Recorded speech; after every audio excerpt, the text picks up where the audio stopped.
ఓం శ్రీ మాత్రే నమః. మీనరాశి వారికి జనవరి నెల 6, 7, 8 తేదీలలో ముఖ్యమైన పనులు విజయవంతం అవుతాయి. మీ జీవితంలో ఖచ్చితంగా ఈ మార్పులు చూస్తారు అని చెప్పడంలో సందేహం అయితే లేదు. అసలు ఈ మీనరాశి వారికి జనవరి నెల ఏ విధంగా ఉండబోతోంది? 6, 7, 8 తేదీల్లో వీరి జీవితంలో కలగబోయే మార్పులు ఏ విధంగా ఉంటాయి? అన్ని విషయాల గురించి కూడా ఇప్పుడైతే మనం క్లియర్గా ఈ వీడియో ద్వారా తెలుసుకుందాం. అంతకన్నా ముందు మీలో ఎవరైనా కొత్తగా మన ఛానల్ని చూస్తున్నట్లయితే తప్పకుండా వీడియోని లైక్ చేయండి. తప్పకుండా మన ఛానల్ని సబ్స్క్రైబ్ చేసుకోవడం మర్చిపోకండి. సబ్స్క్రైబ్ చేసుకోవడంతో పాటుగా పక్కనే ఉన్న బెల్ ఐకాన్లో ఆల్ని ట్యాప్ చేయండి. ఈ విధంగా చేయడం ద్వారా మేము పెట్టే ప్రతి వీడియో కూడా మీకు నోటిఫికేషన్ రూపంలో కనిపిస్తుంది. మీరు మిస్ కాకుండా మన వీడియోని చూడగలుగుతారు. ఇక వీడియోలోకి వెళ్ళిపోయి మీనరాశి వారి గురించి పూర్తి విషయాలు తెలుసుకుందాం. ద్వాదశ రాశులలో మీనరాశి చివరిది. రాశి చక్రంలో ఇది 12వ రాశి. పూర్వభద్ర 4వ పాదం, ఉత్తరభద్ర 1, 2, 3, 4 పాదాలు, రేవతి 1, 2, 3, 4 పాదాల్లో జన్మించిన వారు మీనరాశికి చెందుతారు. ఈ రాశికి అధిపతి గురువు. ఈ రాశి చక్రంలో చివరిది. మీనరాశిని శరీరాశి, ద్విస్వభావ రాశి, జలతత్వ రాశి అని కూడా పిలుస్తారు. మీనరాశి వారి జీవితంలో ఈ సమయంలో కొన్ని మార్పులు జరుగుతాయి. ముఖ్యమైన పనులు విజయవంతమవుతాయి. అభివృద్ధికి సూచనలున్నాయి. గత అనుభవంతో ముందుకు సాగండి. ఆర్థిక పరిస్థితి క్రమంగా మెరుగుపడుతుంది. నవగ్రహ ధ్యాన స్తోత్రం శ్లోకం చదవాలి. మీకు అంతా కూడా మేలు జరుగుతుంది. ఈ సమయం ఉద్యోగంలో ఉన్నత స్థితి కనిపిస్తుంది. అభివృద్ధి సూచనలు ఉన్నాయి. ముఖ్యమైన పనులు విజయవంతంగా పూర్తి అవుతాయి. విశ్వాసంతో ముందుకు సాగితే ప్రతి పని కూడా సఫలం అవుతుంది. వ్యాపారంలో స్వయం కృషి అవసరం. ఆర్థిక విషయాల్లో జాగ్రత్త అవసరం. అయినా క్రమంగా పరిస్థితి మెరుగుపడుతుంది. వారం చివరి భాగంలో శుభ పరిణామాలు ఉంటాయి. శ్రీ వెంకటేశ్వర స్వామివారి స్మరణ మీకు మనసుకు ఉపశమనాన్ని ఇస్తుందని చెప్పడంలో సందేహం లేదు. మీనరాశి వారి లైఫ్ అయితే మాత్రం ఈ సమయంలో చాలా మారిపోతూ ఉందని చెప్పడంలో సందేహం లేదండి.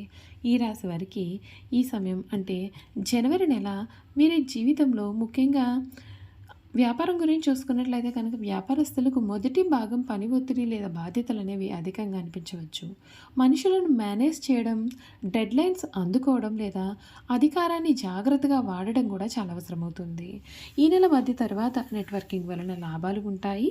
పాత పరిచయాలు లేదా రిఫరల్స్ ద్వారా అభివృద్ధి సాధ్యమవుతుంది. లాభాలు నెమ్మదిగా కానీ స్థిరంగా కానీ వస్తాయి. ఓర్పు మరియు వృత్తి నైపుణ్యం విజయాన్ని ఇస్తుందని చెప్పడంలో సందేహం లేదు. ఈ రాశి విద్యార్థుల గురించి చూసుకున్నట్లయితే విద్యార్థులు సీరియస్గాను మరియు ఏకాగ్రతతో కూడా ఉంటారు. ఒకటవ ఇంట్లో శని క్రమశిక్షణను పెంచుతాడు, కానీ ఆత్మవిశ్వాసం తగ్గినట్లుగా అనిపించవచ్చు. గురుడు భావోద్వేగ స్థిరత్వాన్ని మరియు అవగాహనను ఇస్తాడు. ప్రశాంతమైన వాతావరణంలో చదవడం వల్ల మంచి ఫలితాలు వస్తాయి. తక్షణ ఫలితాల కంటే కూడా నిలకడైనటువంటి ప్రయత్నాన్ని నమ్మండి. మీకు మేలు జరుగుతుంది. రాశివారి సమయం కొన్ని పరిహారాలు పాటించాలి. మార్గదర్శకత్వం కొరకు గురువారం రోజున ఓం గురవే నమః అని జపించండి. శనివారం సాయంత్రం దీపం వెలిగించడం వలన శని ప్రభావం తగ్గుతుంది. నీటి దగ్గర లేదా ధ్యానంలో కొంత సమయం గడపండి. వృద్ధులకు లేదా అవసరంలో ఉన్నటువంటి వారికి సహాయాన్ని చేయండి. రోజువారీ దినచర్యలో క్రమశిక్షణ పాటించండి. మీకు అన్ని విధాలుగా మేలు జరుగుతుంది. వ్యాపారస్తులకు ఈ సమయం అయితే బాగుంటుంది. ఆరోగ్యం పైన శ్రద్ధ అవసరం. జన్మరాశిలో శని అలసట, శరీరం నొప్పులు లేదా శక్తి కూడా తక్కువగా ఉన్నట్లుగా అనిపించేలాగా చేయవచ్చు. దినచర్య సరిగ్గా లేకపోతే ఇబ్బందులు అయితే వస్తాయి. మానసిక ఒత్తిడి శరీరం పైన ప్రభావం చూపవచ్చు. సరైన నిద్ర, నీరు తాగడం మరియు తేలికపాటి వ్యాయామం కూడా చాలా అవసరం. 6వ ఇంట్లో కేతువు క్రమశిక్షణ పాటిస్తే ఆరోగ్య సమస్యలను అధిగమించడానికి సహాయపడతాడు.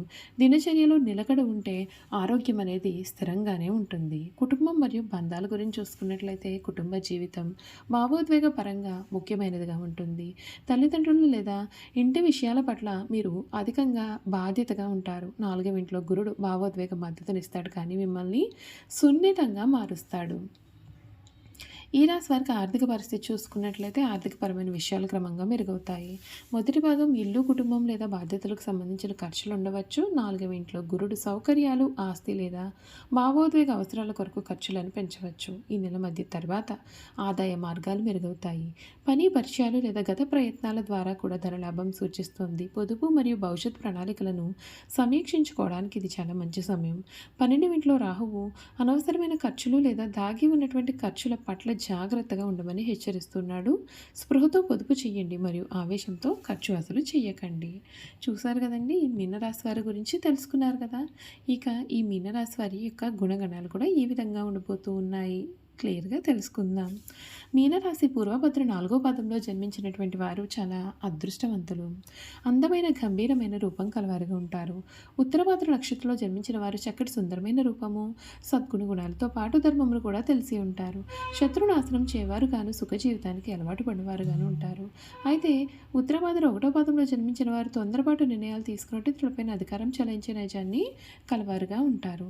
ఉత్తరభద్ర 2వ పాదంలో జన్మించిన వారు చాలా అదృష్టవంతులు, గొప్పవారు, పండితులు వీరితో స్నేహం చేస్తారు.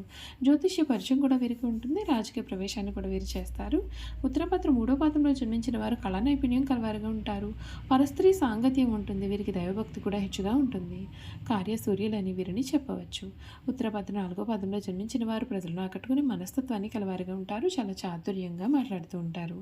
రేవతి నక్షత్రం 1వ పాదంలో జన్మించిన వారు అందరి గౌరవం పొందుతారు. చాలా అదృష్టవంతులు, సుఖ జీవితానికి వీరు అలవాటు పడతారు. రేవతి నక్షత్రం 2వ పాదంలో జన్మించిన వారు పాప పనులు చేయడంలో వీరికి అధికమైన ఆసక్తి ఉంటుంది. వీరి కుటుంబం మీద కాకుండా ఇతరులపైన ఆసక్తి అధికంగా ఉంటుంది. రేవతి నక్షత్రం 3వ పాదంలో జన్మించిన వారు అందమైన రూపం కలిగి ఉంటారు. పాప పనులు చేయడంలో వీరికి అధికమైన ఆసక్తి ఉంటుంది. రేవతి నక్షత్రం 4వ పాదంలో జన్మించిన వారికి తెలివితేటలు అధికంగా ఉంటాయి. మంచి స్వభావం ఉంటుంది. దైవభక్తి ఉంటుంది. పెద్దలంటే గౌరవం కూడా వీరు కలిగి ఉంటారు. ఈ రాశి వారు స్వసిద్ధంగా చాలా మంచివారు. ఏ విషయాన్ని కూడా రహస్యంగా దాచుకునే ఆలోచన వీరికి ఉండదు. రహస్యంగా దాచుకోవడం వీరికి చేత కాదని కూడా చెప్పాలి. ఇతరులకు అపకారం తలపెట్టడం, కుట్రలు పొందడం వీరికి ఏమాత్రమూ చేత కాదు. వీరు చూడడానికి ఆవేశపరులుగా కనిపిస్తారు, కానీ వీరికి దుష్టబుద్ధి ఏమాత్రము ఉండదు. వీరికి ఎవరిపైనైనా కోపం వస్తే వారిలో వారే బాధపడతారు, కానీ అవతల వ్యక్తి మీద కక్ష మాత్రము తీర్చుకోరు. దుష్టులను కూడా మంచివారుగా మార్చడానికి వీరు ప్రయత్నం చేస్తారు. ఇదే వీరి గొప్ప గుణము. ఈ రాశి వారికి చేతులు పాదాలు పుష్టికరంగా ఉంటాయి. మెత్తని అందమైన తల వెంట్రుకలు కలవారుగా ఉంటారు. వీరు తమ ఆలోచనలను ఎప్పటికప్పుడు మార్చుకుంటూ ఉంటారు. నిలకడ అనేది వీరి ఆలోచనలు ఉండదు. చాలా భయపడిపోతూ ఉంటారు. కవిత రచన అంటే వీరికి చాలా ఇష్టం. ఎప్పుడూ కూడా ఏదో ఒక పని చేస్తూ ప్రశాంతమైన జీవితం లేకుండా చేసుకుంటారు. అలా లేకపోతే వీరికి ఏమీ తోచదు. ఏదైనా పని చేయాలి అంటే వీరికి ఎవరైనా తోడు ఉండాలి. ఒక్కరూ స్వతంత్రంగా ఏ పనిని చేయలేరు. మొదలుపెట్టిన పని పూర్తి చేసే వరకు కూడా వీరికి నమ్మకం కూడా ఉండదు. వీరికి మానసిక ఆందోళనలు చాలా అధికంగా ఉంటాయి. పనులను వేగంగా చేయాలనే ఆలోచన ఎంతకైతే ఉంటుందో అంత త్వరగా వీరి ఆలోచనలు మార్చుకుంటారు. ఏ విషయంలోనైనా సరే లోతుగా పరిశీలించే తత్వం వీరిలో ఉండదు. పైపైన చూసి నిర్ణయాలు తీసుకుంటూ ఉంటారు. మీనరాశి వారికి విశ్రాంతి చాలా అవసరం. విశ్రాంతి లేకపోతే ఏ పనులను సమర్థవంతంగా నిర్వహించలేరు. తొందరగా అలసిపోయి మనస్తత్వాన్ని కలవారుగా ఉంటారు. ఈ రాశి వారి పైన స్త్రీల ప్రభావం అనేది అధికంగానే ఉంటుంది. వీరి జీవితంలో ప్రవేశించే స్త్రీ ఉత్తమరాలు అయితే వీరి జీవితం చాలా ఆనందకరంగా ఉంటుంది. సంసార జీవితం ఈ రాశి వారికి చాలా ఆనందాన్ని కూడా కలిగిస్తుందని చెప్పాలి. వీరు కుటుంబ సభ్యులకు అన్ని రకాలైనటువంటి ఆనందాన్ని ఇస్తారు.